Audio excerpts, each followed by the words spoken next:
final segment of our program as we speak with the members of Special Olympics Bahamas. And I was flipping through this book, Mr. Williams, about you have recipes and all these type things, and very useful.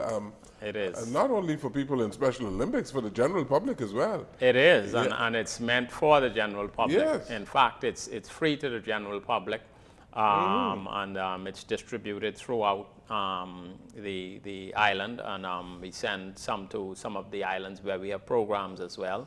But as you indicated, it's a very good publication. We're proud of it, and certainly it's meant to be something that you can use rather than just put on a shelf somewhere and collect dust. Absolutely. It teaches you a whole lot about protein and calcium and fiber and transitioning to a healthy diet. The basics of healthy eating, Yeah. which is excellent. I'm happy that you brought this. So you have some events coming up. Yes, every year we hold a couple of national events, and then we have local competitions on some of the islands and in New Providence. Coming up at the end of May is our next big event, which is our National Bocce Championships. That's going to be held 26th, 27th of April. And for the last 3 years, I'm happy to say that our Eleuthera program has been hosting those nationals. And so we're preparing to do that in Eleuthera. We're looking at Rock Sound this year, but there is a possibility that it'll be back in Tappan Bay. It's still up in the air there, but Eleuthera definitely is going to be the spot. And we encourage not only persons in Eleuthera, but Nassovians and persons from other islands to take a trip down to Eleuthera and get in on those championships.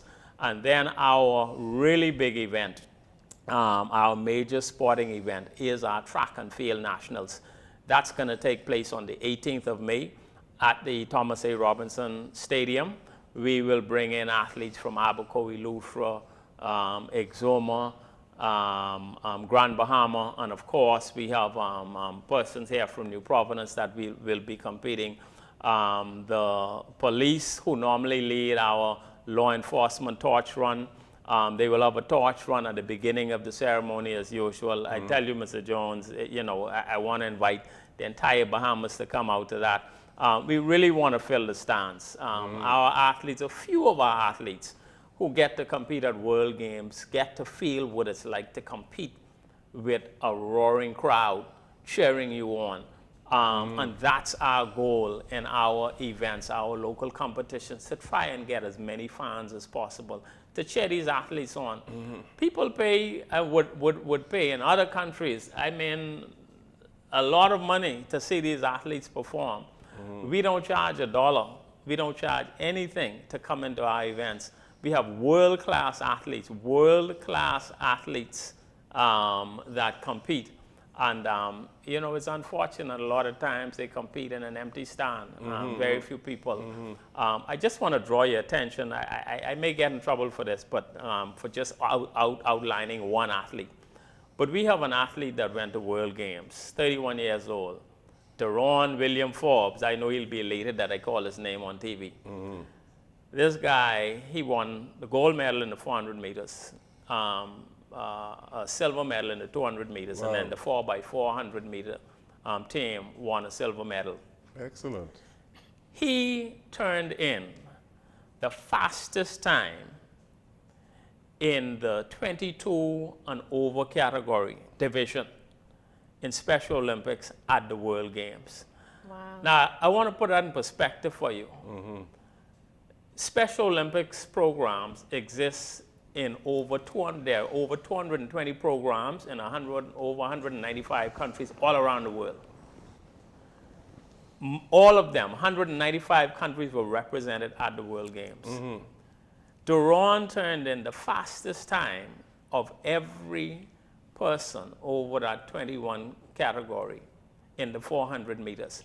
There are over 5 million athletes in Special Olympics program all around the world, which means that he is the best in the world In the Special Olympics Yes, world, yes. 5 million athletes, and Yes. we have the #1 performing 400-meter male runner right here in our country. Wow. You know, if that doesn't say something about our That program, says a whole then I lot. don't know what will. That says a whole lot. You know, we celebrate our Elite athletes. elite athletes when they go to the Olympic Games. Right. But here you have a Bahamian who also excelled in Special Olympics. Right.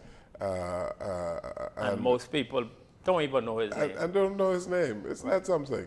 And we have a gold medalist right here, in bowling in Special Olympics.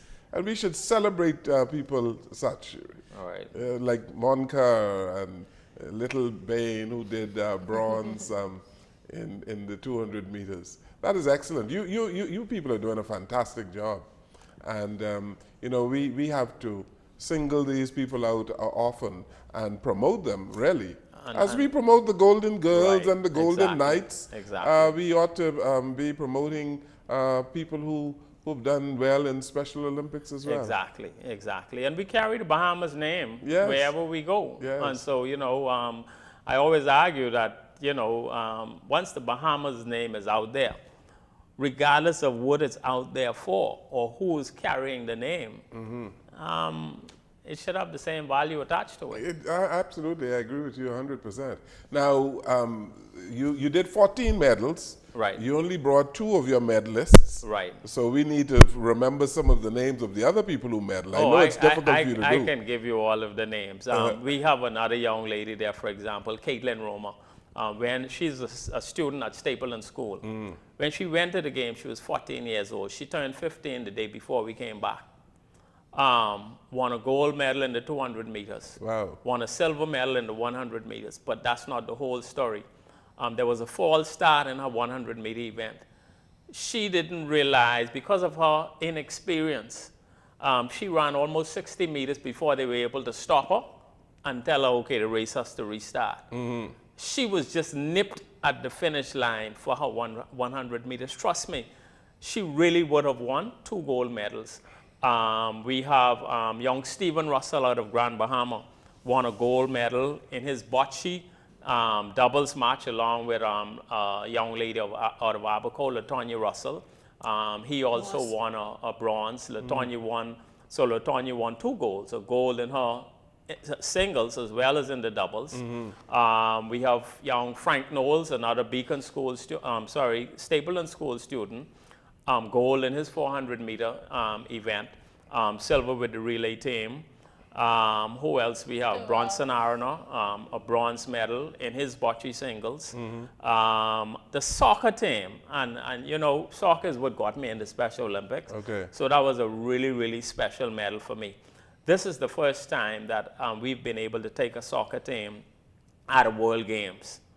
And we competed with the likes of China and Pakistan and Mongolia, New Zealand, and to come away with a bronze medal. That's excellent. Trust me, to me that was a really, really special medal. Outstanding. And so, you know, it really was a fantastic games for us. Very good. And, you know, we want to continue to build on what was achieved. And hopefully we can secure the funding, because, you know, it's okay to compete at home and train at home, but you really don't get to test yourselves until you get to compete against persons from other countries and really see exactly where you are. I'm happy I'm speaking with you today, man, and I'm sure the public would love to contribute to Special Olympics, because you've done so well. And I hope from this program you are able to get $50,000, and all they need to do is, so. how do they get it to you? You can contact us at phone number 356-2433. We're on Facebook and Instagram, Special Olympics Bahamas, or you can email info@specialolympicsbahamas.com. Or, of course, if you forget all of that, just contact Mr. Jones here at the station, and I'm sure he will make the arrangements. Absolutely. Right, exactly. We'll make sure we're going to continue to appeal for you for Special Olympics. And as a matter of fact, I need you to be with me on one of our radio programs as well. so that we can get the message out, eh? No problem whatsoever. Yeah, that'd be wonderful. Very good. Well, thank you so very much for being here today. Thank you. It was our pleasure, and we certainly appreciate any opportunity to highlight our athletes. This is the faces and the Yes. voices of the future, and you know, we look forward to more of this. Yes, very good. Thank you, Bianca. Thank you. Thank you. Thank you for watching and listening to our program today, and we hope that you are able to support our Special Olympics Bahamas. Good evening, everyone.